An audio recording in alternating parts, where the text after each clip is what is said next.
Welcome, everyone. Thank you for joining us again. This session is entitled Privacy Framing in Legislative Hearings After Cambridge Analytica, a comparative analysis of Europe and the US. And we have two presenters. We have Rotem Mezzini, a researcher from the University of Birmingham, and Dimitri Epstein will be joining us remotely, and they're from the Hebrew University of Jerusalem. Handing over the floor to them. Hello, and thank you all for coming to this panel today. As I was already introduced by the moderator here, I will basically start with our talk for today, which is about, as you can see, privacy framing. So basically what this presentation will be proceeding in 5 steps. Can Dima please have next slide?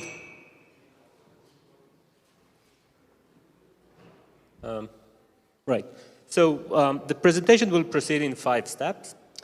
I will start by explaining how we think about privacy, about framing, and then kind of join those two concepts together into the framing of privacy. My colleague, Dima Epstein, will then go over the case that we will analyze. But let's start kind of enjoying the topic of privacy and framing. So let's start with privacy.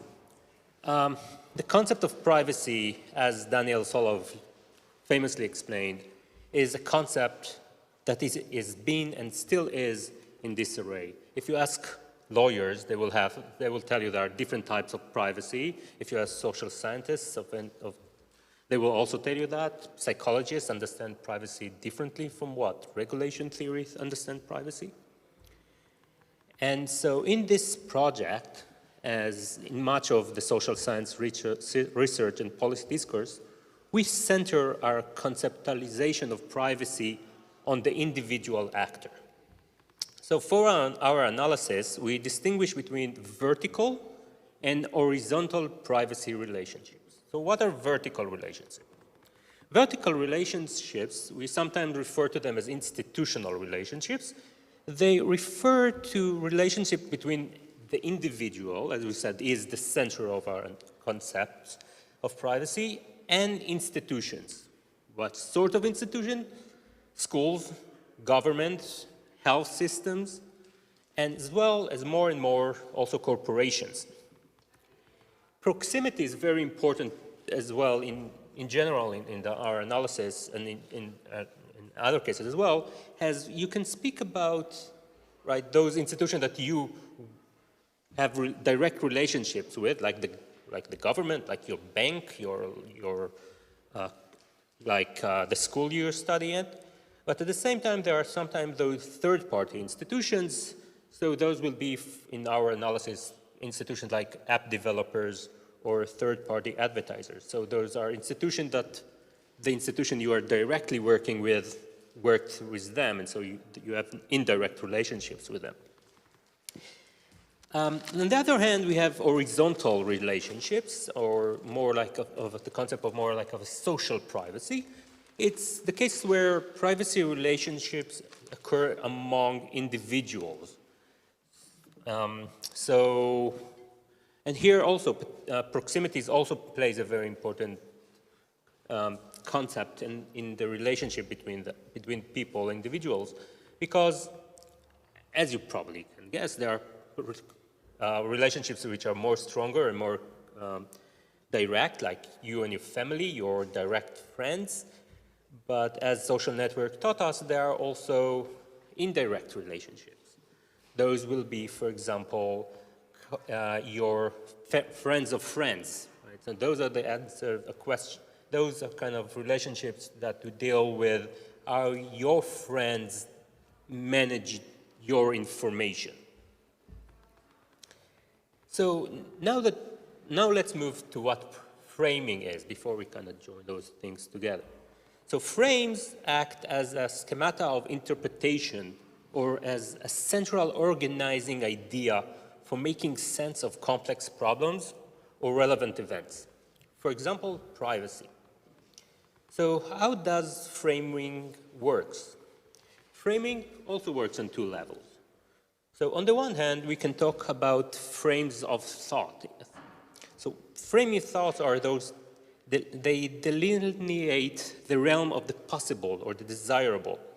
They do it by restricting and prioritizing a set of available consideration, or by amending their subjective value and applicability in the eyes of the individuals. At the same time, we have frames in communications. Here, competing social, political, and cultural actors, in our case, as we will show, we are more interested in policymakers, engage in consciously and unconsciously constructing, modifying, and disseminating frames. In doing those kind of framing, and they engage in competitive behavior around frames of reference that align with their values, goals, and interests. So, and the most famous example is perhaps how they gain and lose framing of the same policy issue or policy solution, and how we at least understand it, how it can yield different responses based on this, for example, when analyzing a particular case study. So in this project, we wanted to focus on frames in communications about privacy among policy and technical elites. So what we wanted to do is we wanted to focus on how elites, again, policymakers and technical elites, how they construct their framing in communications about privacy by looking at the interaction between them. So we had to find an event where they directly interact over an issue. We think this is important as this elite discussion and discourse is where privacy is strategically constructed and deployed into public discourse and policy work. So despite the growing interest in framing of technology and technology policy, there is actually very scarce research on that topic. What the existing research does tell us is that usually non-elites, so non-elites, people like people in the street, individuals, tend to hold more focus over horizontal or social privacy frames, while elites, policymakers, used to think vertically or institutionally about privacy. But again, that kind of evidence from the research is very scarce, and so we wanted to contribute to that research by analyzing our case study. So in that kind of relationship, we asked 3 questions. The first question basically is try to understand how privacy, try to map the privacy frames in communications. The second question asks basically to compare framing trends across stakeholders group within those elites. So mostly, how do politicians understand privacy different than the elites in that group? And then the third question, which we added more recently, is trying to actually understand whether political elites understand privacy differently based on geographical differences. So in that case, for us, it was whether the Europeans and American policymakers understand privacy different. In order to do that kind of analysis, we had to take a case that both politicians spoke about the same issue, and more or less in the same context and in the same frame. So we took the case of Cambridge Analytica. I'm sure most of you are familiar with the case. We're talking here about stealing of a massive volume of data and using them by Alexander Kogan and Cambridge Analytica, how they used it to basically influence voter behavior. What was interesting about that when the story exploded, that it caused not just an international outrage, but also political and regulatory response. And so we are interested in this last point, that in 2018, part of that story after the story erupted. And this is where first the American Congress and then the European Parliament started talking and discussing and doing hearings about Cambridge Analytica. And so what we looked at, Lima, please, the next slide.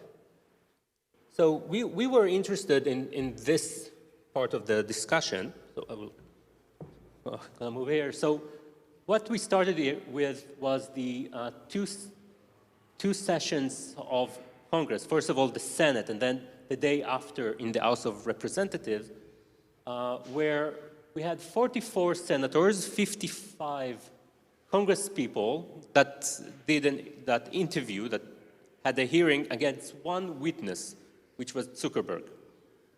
What's interesting about that kind of session, that every congressman or senator got about 4 to 5 minutes to ask questions alone. He was not interrupted. He could ask whatever he wanted on any topic that he wanted. And there was a give and take among them, among the senator and the congressman, or the congressman and Zuckerberg. We then moved to talk about, we start doing the analysis for the European Parliament. We are still in the process of that.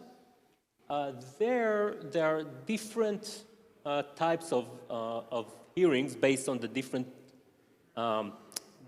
parliamentary committees, but there the structure is a bit different. There, the member of parliament gets time to ask questions. The witness will be able to answer, but that is basically the end of that discussion. There is no, they don't get full time to kind of have, for example, go back and have follow-up questions. It's what they ask at the beginning, that probably will be the end of it. So we analyzed this, and we are currently still in the process of doing that, and now I will turn the mic to my colleague, Dima, that will talk through Zoom. Please, Dima. Hello, everyone. Just making sure that you can hear me okay. Can you hear me? Yes. Okay, perfect. Okay, thank you, Rotem. For those of you who've been following the program, right, the article linked from the program focused on the analysis of the US portion of the corpus. And as Rotem mentioned, we are now in the process of analyzing the European part of the corpus. So basically, in the remaining time, I will share with you some of the preliminary findings that we are working with, in addition to what you see in the paper. So as Rotem mentioned, the discussions were focused on Cambridge Analytica, but they were not explicitly on privacy, right? So for the purposes of the analysis, we used Stromer-Galley's idea of thoughts as our inclusion criteria to focus the analysis on the places where policymakers or Mark Zuckerberg, as the representative of the tech elites, spoke about privacy. Other topics involve things like content moderation, foreign intervention in elections, cybersecurity, etc. But what we were interested in was privacy. Now, once we identified those segments of text where speakers talked about privacy, we deployed a coding scheme and kind of a deductive coding scheme derived from previous research to focus on kind of primarily, right, trying to characterize the types of framing that we saw in the text. On the one, to do that, we used a criteria that basically signaled presence or absence of a particular aspect of a frame, which allowed us to do two things. On the one hand, we could look at frequencies of occurrences of different types of framing. And on the other hand, by aggregating those codes for a particular kind of latent variable, we were able to assess the richness or the strength of frame used by different speakers. Now, in this paper, in this piece, we were focusing on this distinction of vertical and horizontal privacy. We also looked at proximity, looking at primary and secondary privacy relationships. Just to remind you, primary relationships deal with a kind of conscious sharing of data with an organization or with a peer or group of peers. And secondary are the kind of secondary uses that the said organizations or groups of peers make of the private information that an individual chose to share. And in addition, we also looked at responsibility attribution framing to see kind of how the responsibility is being divvied up between the different actors. And when it came to this particular case, we wanted, unlike in previous literature, like we asked to differentiate between infringement, responsibility for infringement framing, and responsibility for protection framing.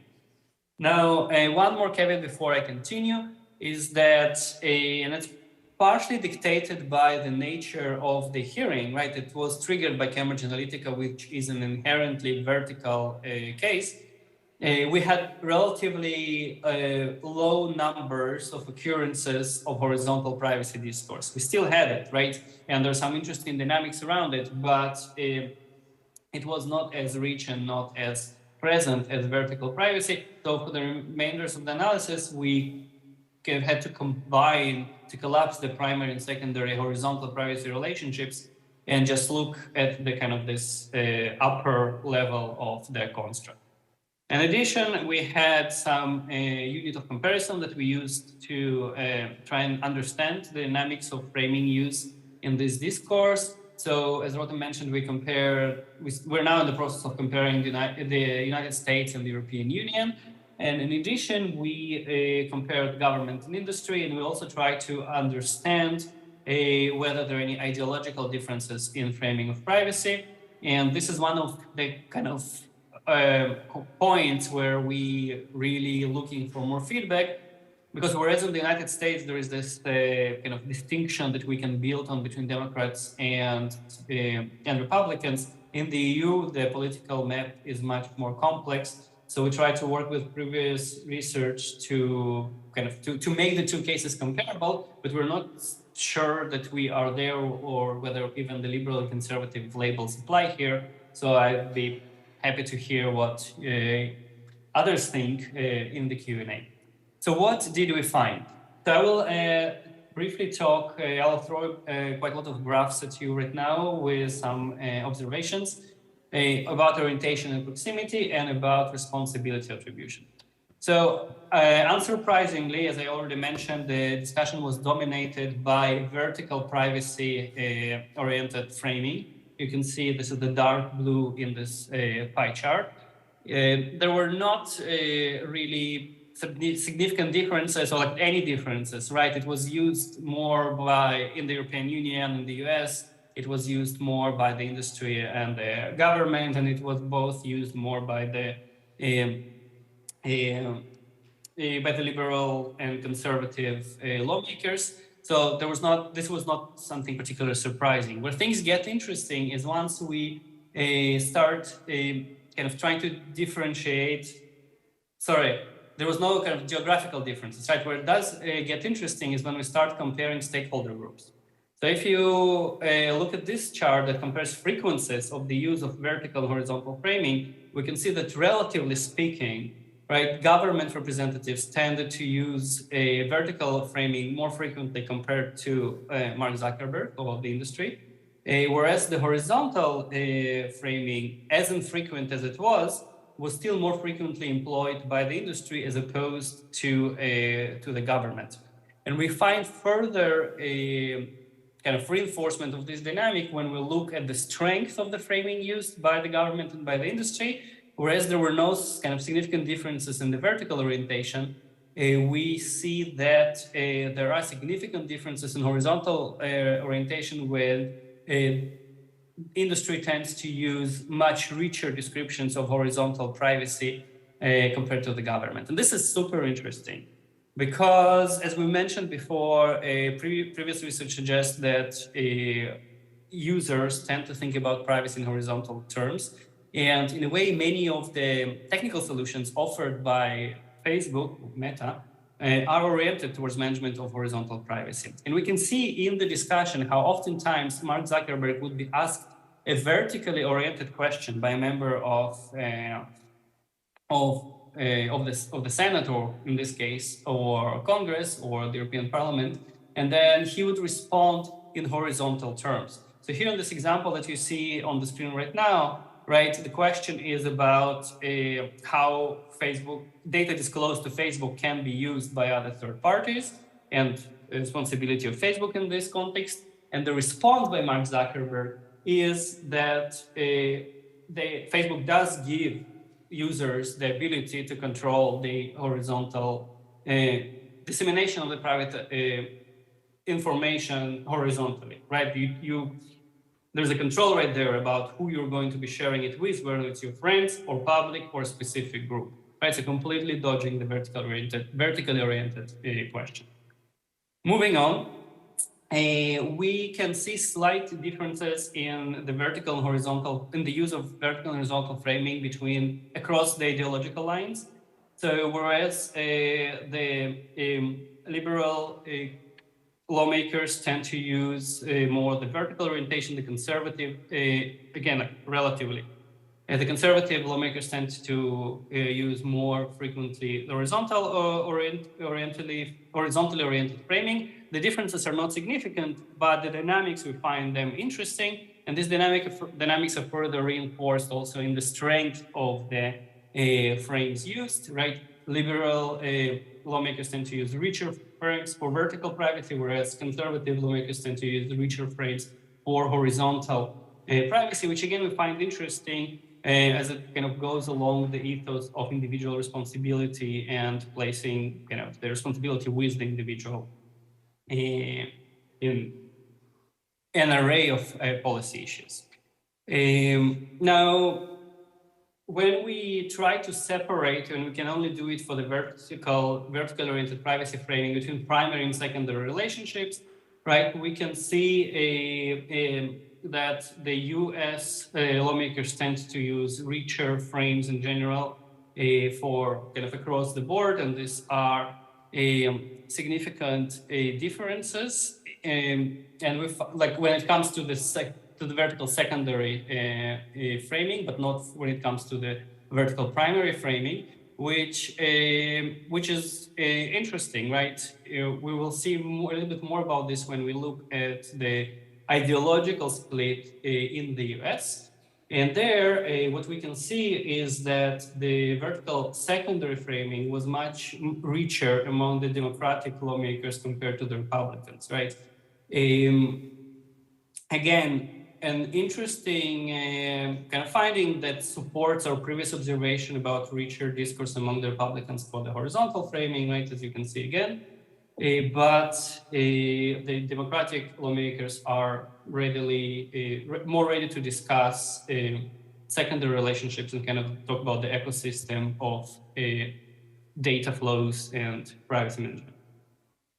Now, when we talk about responsibility, we find that in the debate in the US, where we were able to analyze it so far, we can see that there's more or less equal split between protection and infringement framing.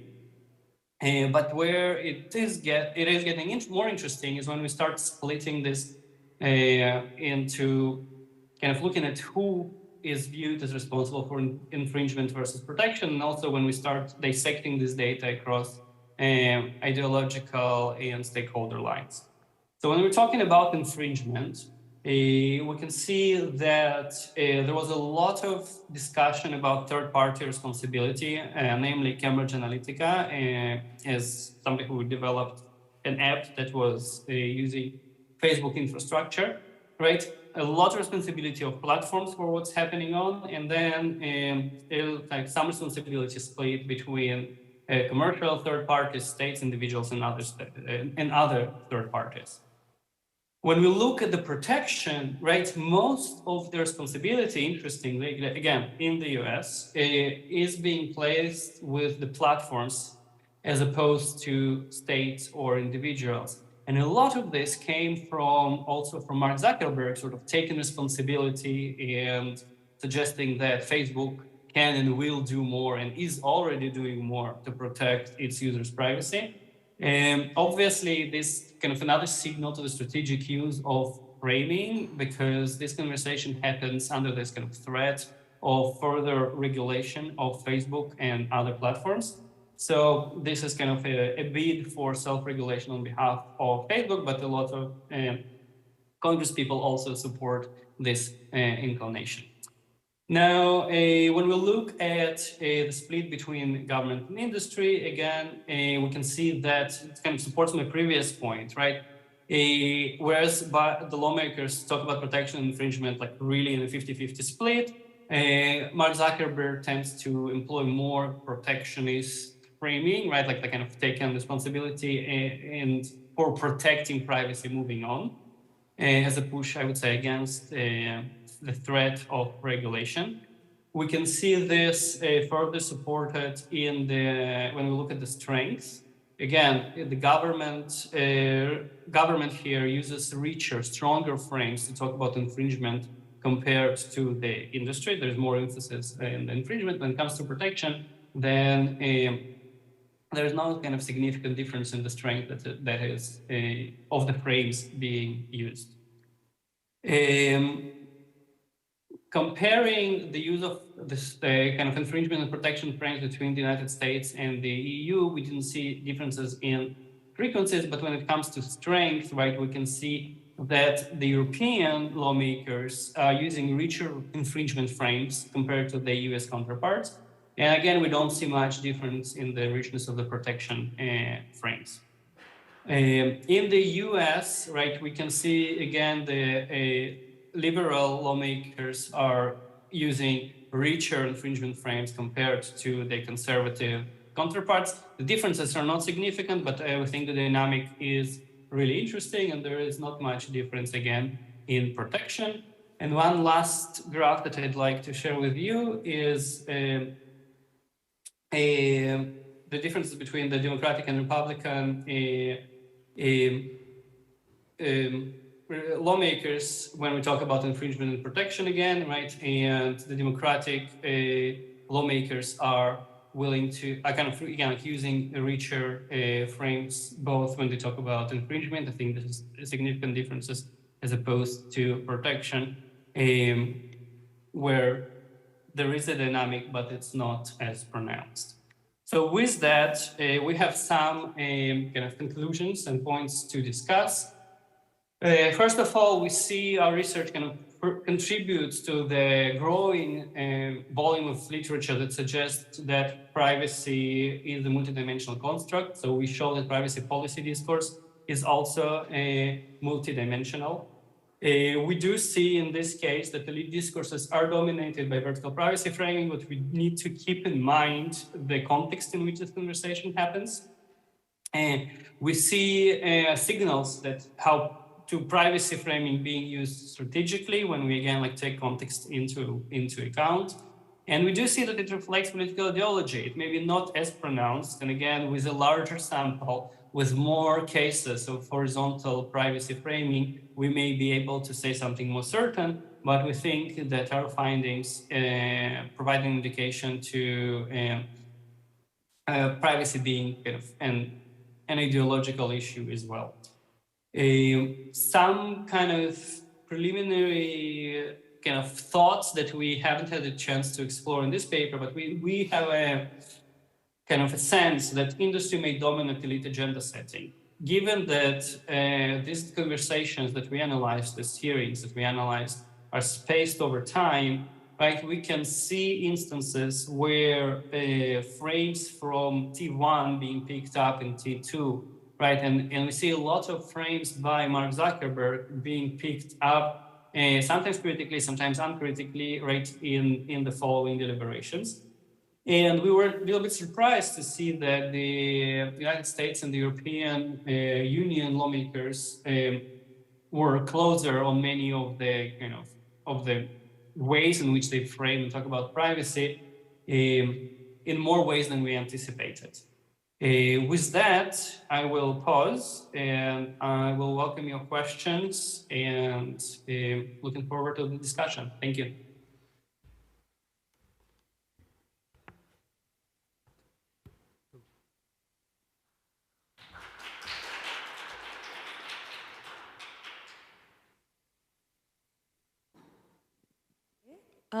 We're ready to take questions if anyone has any. Okay.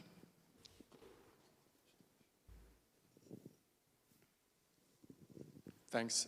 I'm a little skeptical, I guess, of the claim that industry is dominating discussions here, precisely because of the nature of the case studies that have been chosen. They're sort of adversarial hearings where a single person from industry faces a range of senators or congresspeople or parliamentarians who might, tend to be generalists. And in particular, I wondered if you had sort of additional evidence of causation here, other than just the sort of time scale. Some of the things that Zuckerberg talks about are then later talked about by parliamentarians or congresspeople, because I think you'd sort of expect that. You'd expect them to question what he's saying and say, you said this, please elaborate, or something like that. And,